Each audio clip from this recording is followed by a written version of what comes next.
everyone. Hope you're getting on okay over there. I presume you are already in America and settled into some place.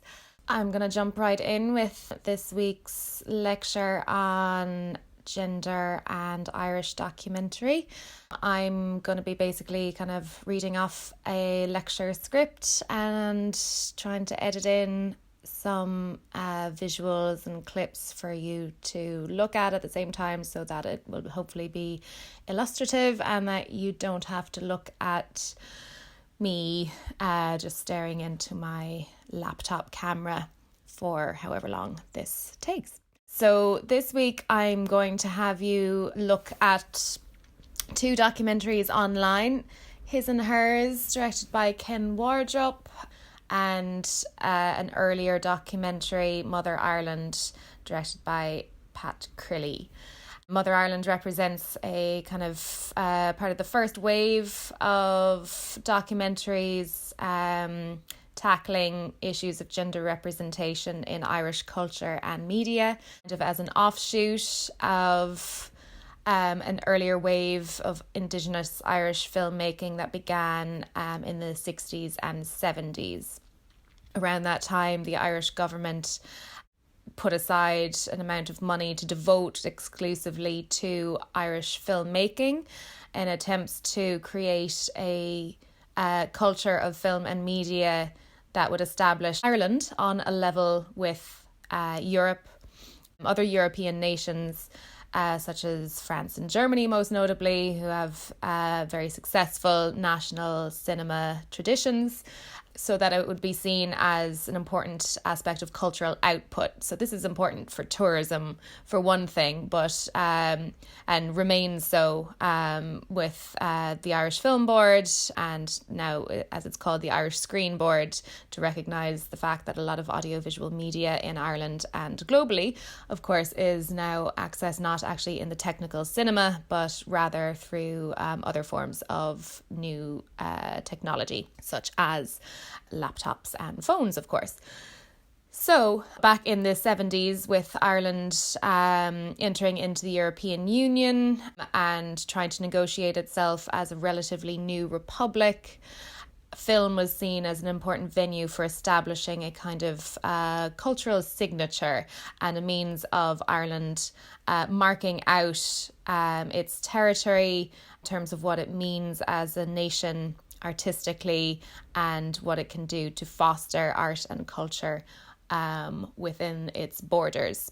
Of course, those borders, as we've seen, have been contested quite a bit in terms of whether an individual believes Ireland exists as the 26 counties of the Republic of Ireland, or if that includes the other 6 in Ulster.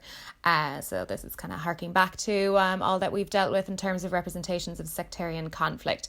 Now, Mother Ireland will deal with sectarian conflict as well, as it tries to kind of replace into a history of Irish sectarian conflict the important contributions of women. So when I say replace, I don't mean replacing men with women in those roles, but rather reinserting women into that history from which they have largely been excluded and had been in narratives of the Irish nation up through the middle of the 20th century or so. Quite politically engaged, and what we can see is kind of more of a transfer towards an attention to personal and private matters, and that's what will be illustrated perhaps more so in the documentary His and Hers. You can read some implicit politics and a feminist statement into the film, but it is not necessarily dealing explicitly with issues of politics and political conflict in the way that Mother Ireland is. Women were everywhere that the volunteers took over, except Boland's Mills. De Valera didn't believe in having women with them because De Valera, of course, is his famous saying, the girls are up on a pedestal, the comely maidens of Ireland, and should be treated as such, and that a rough and tumble place like Boland's must have been was not a place for the young girls of Ireland. And what were the feelings of the women about that? Well, they were very, very angry because they were mobilised on Mount Street Bridge, actually, ready to take part in the Bourne's Mills fight. So, Mother Ireland, like another documentary, Sex in a Cold Climate, they were both televised by Channel 4 in 1998. Channel 4 being a British television company. So although they are made with significant Irish input, in the case of Mother Ireland being directed and produced by Irish women, and it is about Irish women, and in the case of Sex in a Cold Climate, interviewing Irish women about a specifically Irish topic, that is the sexual abuse of women in the Magdalen laundries throughout the 20th century.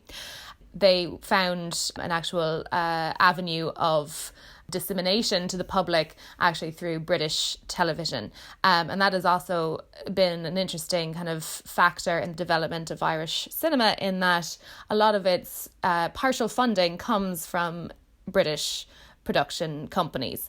And Channel 4 back in the 80s and 90s was known for kind of groundbreaking experimental types of filmmaking or television making, and was an important platform for work by directors with a concern towards politically engaged film and TV in particular.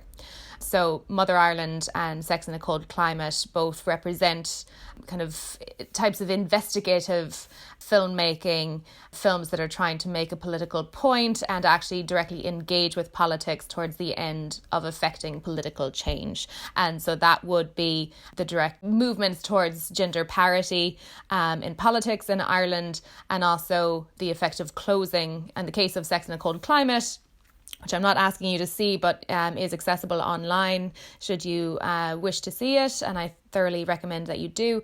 That film was directly influential in ending the system of the Magdalen laundries in Ireland, and also trying to move towards the government making reparations to the women that were abused by this system.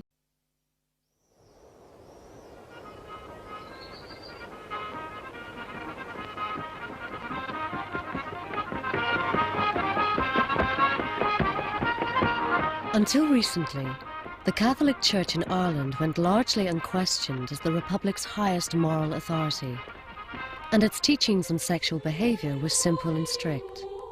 Sex outside marriage was not only objectionable, but like murder, a mortal sin. And women who fell under suspicion were condemned by both community and church as fallen women. In Ireland, especially in them days, the church ruled the roost. The church was always right. You never criticised the priest, you never criticised them holy nuns. You did what they said, without questioning the reason why.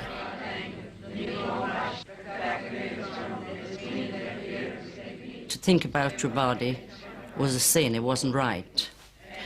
It made me very angry to think these were the people who were God's vicars on earth, and they set an example to us. We were supposed to follow in their footsteps, and they were so cruel. They were really cruel to us.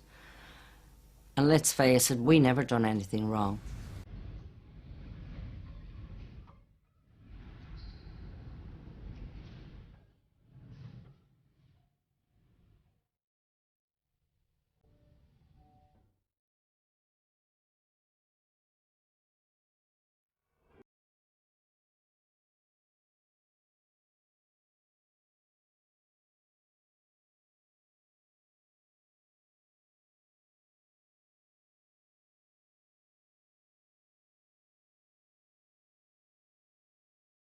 In the Catholic Church take a vow of celibacy.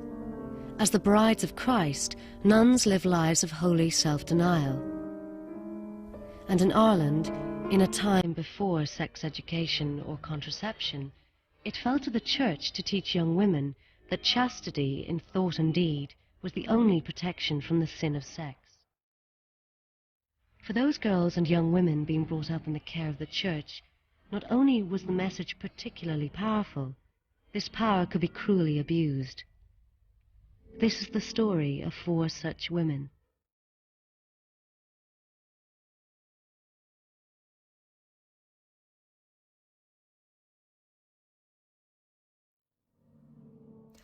In this lecture, I'm going to consider the historical incompatibility of female Irishness with film visibility.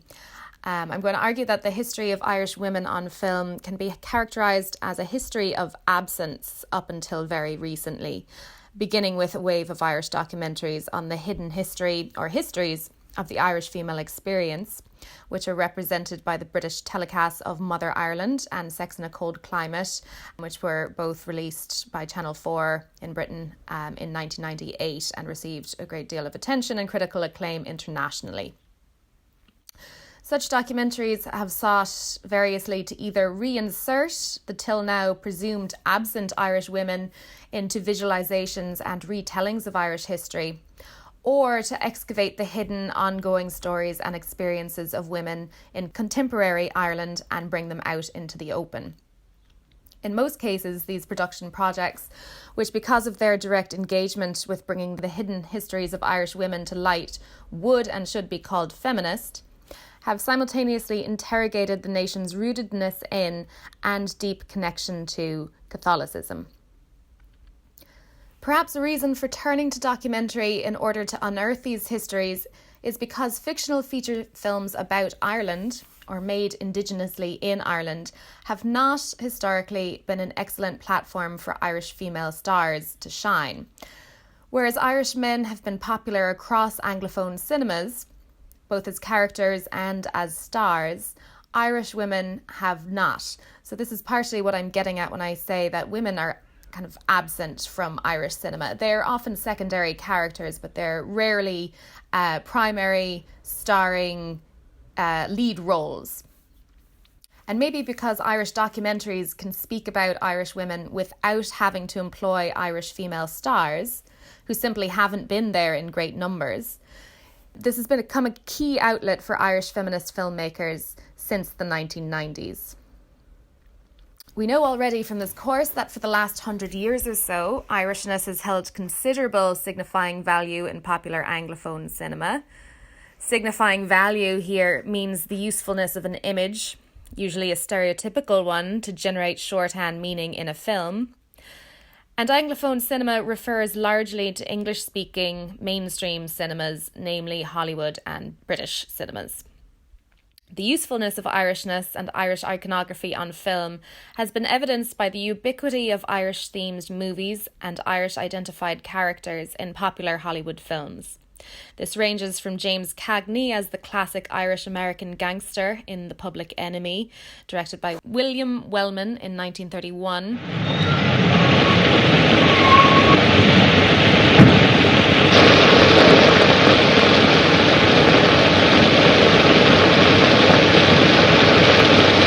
Okay, schemer, it's all set.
I ain't so tough. To the so-called Irish man candy love interests of The Matchmaker, directed by Mark Joffe in 1997. P.S. I Love You, directed by Richard Lagravenese in 2007.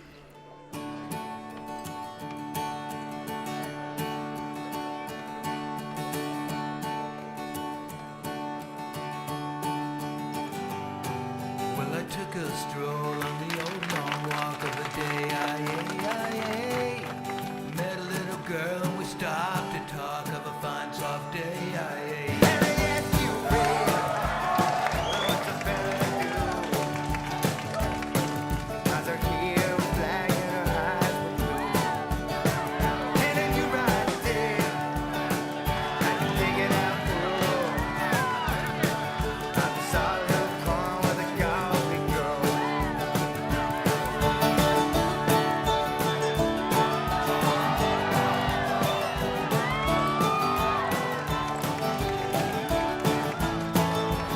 It's a very nice jacket. I wanted it in bed. We're halfway there when we get down on the Yes, we up to a flat downtown on a fine soft day. Can I ask you, Fred, what's a fella to do? Cause her hair was black and her eyes were blue. Hey, look for this.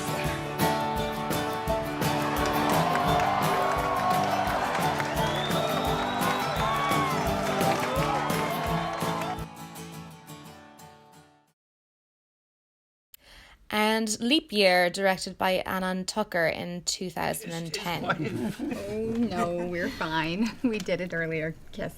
Done and dusted. Ah, bit of shivery, man, you know what I'm saying? Oh, that's perfect. If that was a kiss, I'm surprised you're still wed to him at all. No, they're shy, that's all. Yes, really shy. You're among friends. You're young, married, in love. Anyone can see that. Damn it, man. Kiss the girl.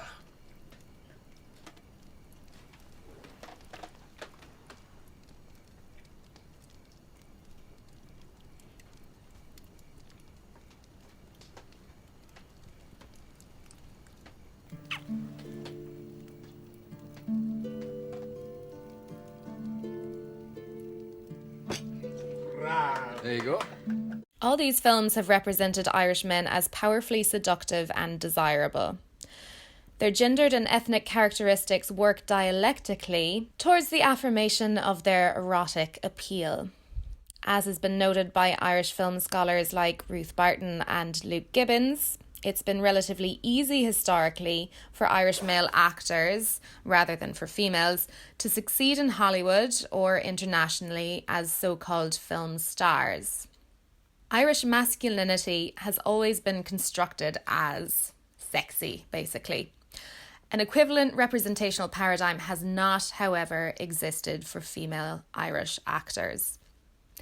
Overall, Irishness has seldom been represented through femininity, except for in certain cases that I'll detail, and these pertain to the kind of symbolic figures of the Virgin Mary and Kathleen Ní Houlihan. So it's important that they're symbolic.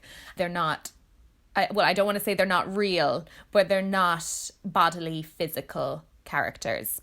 So Irishness has seldom been represented through femininity, and thus it has not been deployed as a fetishizable cultural signifier amongst women to the same extent that Irishness has been employed by male actors or their public relations machines towards the establishment of a desirable image.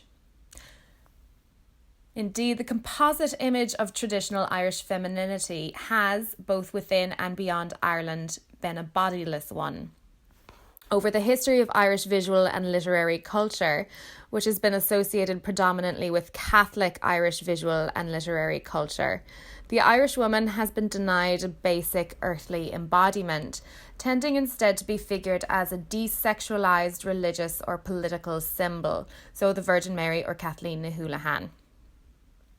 Female sexuality and or the female body have tended to be contained within or restricted to domestic maternity and traditionally maternal roles on film. Alternatively, when the sexually active female has not been contained within a domestic role like the Irish mammy, she's been represented as dangerous for or disruptive to or otherwise transgressive of the normal functioning of patriarchal Irish society. In either event, the Irish woman hasn't been an active or even a supporting player in representations of Irish history and culture on film.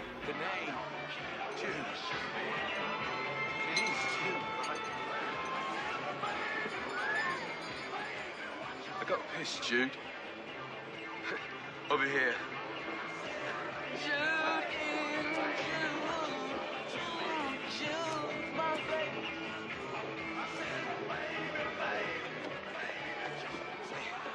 Don't run off, Jude. You don't know me, do you? What if I did? You'd know I wouldn't run off.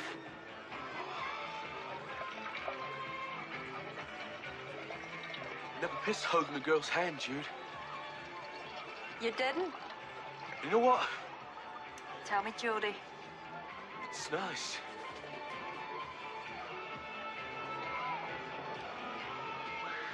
Not here.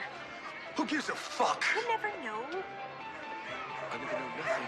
People, they could be looking. Let them look.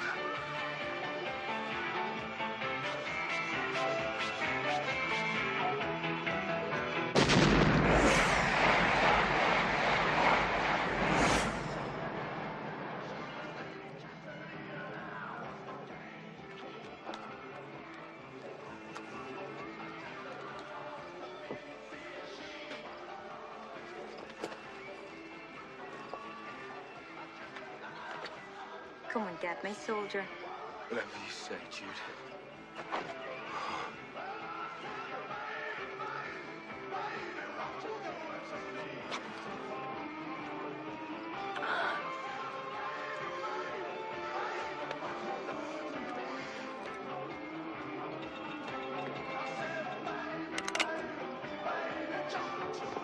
What the fuck?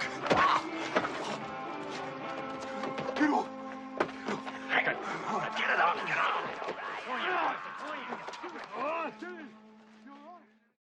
So I think it should be important for me to note I'm actually talking about specifically the Irish woman as being representative of Irish culture, which the Irish man or the Irish American man has been seen to do. Ireland itself is often actually rendered as female in a lot of textual material like plays and other literature, referred to as a she, as something crucially to also be defended. Ireland has often been rendered passive in this way.